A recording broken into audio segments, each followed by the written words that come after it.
नमस्कार दोस्तों, स्वागत है आपका आपके अपने चैनल स्टडी कैफ़े में। आज हम देखने जा रहे हैं भारतीय संविधान की ऐतिहासिक पृष्ठभूमि एवं विकास के टॉपिक के अंतर्गत कुछ अधिनियम जो पास किए गए थे। जैसे इससे पहले हम देख चुके हैं भारत शासन अधिनियम 1858, भारत परिषद अधिनियम 1861 और भारत परिषद अधिनियम 1892 तक हम कवर कर चुके हैं। आज हम देखने जा रहे हैं भारत परिषद अधिनियम 1909 और भारत शासन अधिनियम 1919। चलिए शुरू करते हैं। ये ताज के शासन के अंतर्गत ये जो संवैधानिक विकास की प्रक्रिया रही है 1857 की क्रांति के बाद से भारत शासन अधिनियम 1858, जिसे महारानी का शासन भी कहते हैं, और इसके बाद अधिनियमों की कुछ श्रृंखला पारित की गई ताकि कंपनी के ब्रिटेन का जो प्रत्यक्ष रूप से अब शासन भारत पे चल रहा था, इसे और मजबूत बनाने के लिए किसी न किसी तरह से एक बार हम रिवाइज़ करते चलें। आगे बढ़ने से पहले देख लेते हैं कुछ महत्वपूर्ण टॉपिक, जैसे कि भारत शासन अधिनियम 1858। यहाँ पे ईस्ट इंडिया कंपनी का शासन समाप्त कर दिया गया। सारी शक्तियाँ राजशाही यानी कि महारानी को हस्तांतरित कर दी गई और गवर्नर जनरल को अब वायसराय कहा जाने लगा। लॉर्ड कैनिंग पहले वायसराय बने। द्वैध शासन प्रणाली समाप्त कर दी गई और साथ ही नियंत्रण बोर्ड और निदेशक कोर्ट को भी समाप्त कर दिया गया। और सबसे ज़रूरी बात कि इस अधिनियम को भारतीय शिक्षित वर्ग ने अपने अधिकारों का मैग्ना कार्टा की संज्ञा दी थी। और 1861 में हम देखते हैं कि कानून बनाने की प्रक्रिया में भारतीयों को भी शामिल किया जाने लगा। इसमें 1862 में लॉर्ड कैनिंग ने 3 भारतीयों को अपनी प्रतिनिधि सभा में शामिल किया, परिषद में, माफ़ कीजिएगा, जिसमें बनारस के राजा, पटियाला के महाराजा और सर दिनकर राव को गैर सरकारी सदस्य के रूप में मनोनीत किया। और साथ ही अब वायसराय को अध्यादेश जारी करने की भी शक्ति मिल चुकी थी। और विकेंद्रीकरण की प्रक्रिया की शुरुआत के तहत बम्बई और मद्रास को विधायी शक्ति पुनः दे दी गई और पोर्टफोलियो प्रणाली को भी मान्यता दी गई, जैसे कि आज की मंत्रिमंडल व्यवस्था हम देखते हैं। और फिर भारत परिषद अधिनियम 1892, जहां केंद्रीय और प्रांतीय विधान परिषदों में गैर सरकारी सदस्यों की संख्या बढ़ा दी गई, लेकिन बहुमत सरकारी सदस्यों का अभी भी बरकरार रहा। परिषद के सदस्यों को बजट पर अब बहस करने, सवाल करने का अधिकार मिला। साथ ही निर्वाचन पद्धति का आरंभ होता है, जिसमें प्रांतीय परिषदों के गैर सरकारी सदस्य नगर पालिका, जिला बोर्ड और विश्वविद्यालय तथा वाणिज्य मंडल द्वारा अप्रत्यक्ष रूप से निर्वाचित किए जाने लगे थे। अब हम देखेंगे भारत परिषद अधिनियम 1909, जिसे मार्ले मिंटो सुधार भी कहा जाता है, क्योंकि मार्ले उस समय के इंग्लैंड में भारत के राज्य सचिव थे और मिंटो वायसराय थे। तो हम देख सकते हैं कि एक तरह से ये 1892 का जो अधिनियम था उसके दोषों को दूर करने के उद्देश्य से इसे पारित किया गया था। साथ ही इस समय तक बंगाल विभाजन के फलस्वरूप उग्रवादी राष्ट्रवाद बढ़ने लगा था, और जिससे कि उसे रोकने के लिए, समाप्त करने के लिए जो है कहीं ना कहीं इसी ही मंशा के तहत इस अधिनियम को लाया गया था। हम देख सकते हैं कि केंद्रीय और प्रांतीय विधान परिषदों में सदस्य संख्या में बढ़ोतरी कर दी गई। अब केंद्र में इसे 16 से बढ़ाकर 60 कर दिया गया। ये काफ़ी था, 16 से 60। साथ ही हम देखते हैं कि प्रांतीय परिषद में गैर सरकारी सदस्यों के बहुमत की अनुमति दे दी गई। केंद्रीय परिषद में तो नहीं, लेकिन प्रांतीय परिषदों में गैर सरकारी सदस्यों को बहुमत बढ़ गया। केंद्र में सरकारी सदस्यों का बहुमत बरकरार रहा। सरकारी सदस्य मतलब कि जो इंग्लैंड से जो लोग चुनकर आते थे, ब्रिटेन से जिन्हें भेजा जाता था, उन्हें सरकारी सदस्य के रूप में मान्यता प्राप्त थी। और साथ ही जो भारत से चुनकर के जो राजे, महाराजों और प्रांतों के द्वारा जो है भेजे जाते थे, जिनका चुनाव होता था, जो भारतीय थे, उन्हें गैर सरकारी सदस्य के रूप में जाना जाता था। आगे हम देखते हैं कि बजट संकल्प और अनुपूरक प्रश्न पूछने की शक्ति। जी हाँ, बजट पर अब संकल्प पारित किया जा सकता था, साथ ही अनुपूरक प्रश्न भी पूछने की शक्ति जो है हम जो भारतीय थे उन्हें अब प्राप्त हो चुकी थी, या परिषद में जो है गैर सरकारी सदस्यों को यह शक्ति मिल चुकी थी। और फिर पहली बार हम देखते हैं कि भारतीय गवर्नर की कार्यकारी परिषद के साथ एसोसिएशन बनाने का प्रावधान, पहली बार किसी भारतीय का गवर्नर की कार्यकारी परिषद के साथ ये थे सत्येंद्र प्रसाद सिन्हा जी, जिन्हें वायसराय की कार्यपालिका में विधि सदस्य के रूप में मान्यता दी गई। अब साथ ही आगे हम देखते हैं कि पृथक निर्वाचन के आधार पर मुस्लिमों के लिए सांप्रदायिक प्रतिनिधित्व का प्रावधान किया गया, जिसे कि हम जानते हैं कि इसका मतलब होगा कि सिर्फ मुसलमान ही जो है अपने जो उनके प्रतिनिधि होंगे चुनावों में, उन्हें ही वोट देने का अधिकार है। इनके जो निर्वाचन की व्यवस्था होगी वो पृथक रूप से होगी, बाकी लोगों की व्यवस्था अलग, और इनकी जो चुने जाने की व्यवस्था होगी जहाँ पे मुस्लिम प्रतिनिधि खड़े होंगे, उनका चुनाव सिर्फ मुसलमान ही कर सकेंगे।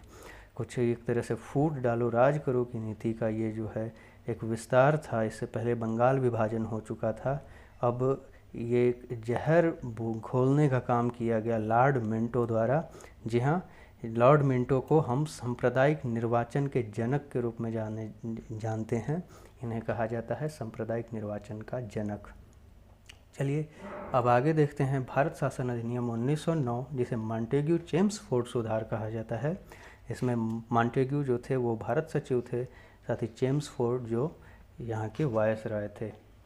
इसमें हम देखते हैं कि केंद्रीय और प्रांतीय विषयों की सूची तैयार कर उन्हें पृथक किया गया।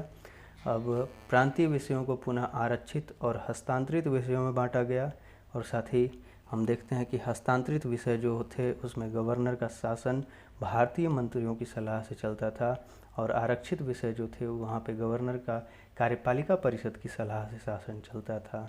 इसका मतलब ये है कि कुछ विषय ऐसे थे जिन्हें गवर्नर अपने स्वयं के निर्णय द्वारा जो है निर्धारित कर सकता था उसका शासन, और कुछ विषय ऐसे थे जो भारतीय मंत्रियों की सलाह द्वारा उसे करना था। आगे हम देखते हैं कि यह शासन की दोहरी व्यवस्था जो है इसे ही द्वैध शासन कहा गया है, जहाँ कुछ विषय हस्तांतरित हैं और कुछ आरक्षित हैं।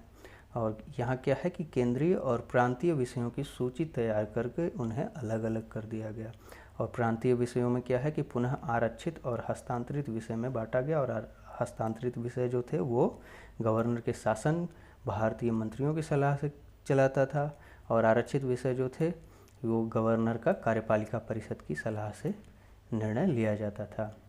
साथ ही आगे हम देखते हैं कि सांप्रदायिक आधार पर सिखों, भारतीय ईसाइयों और आंग्ल भारतीयों तथा यूरोपियों को पृथक निर्वाचन का विस्तार कर दिया गया। इससे पहले जो है ये जो पृथक निर्वाचन की व्यवस्था थी मुसलमानों के लिए की गई थी, अब इसे आगे बढ़ाते हुए यहाँ सिखों, भारतीय ईसाइयों, आंग्ल भारतीयों और यूरोपियों तक के लिए जो है अलग निर्वाचन की व्यवस्था का विस्तार किया गया।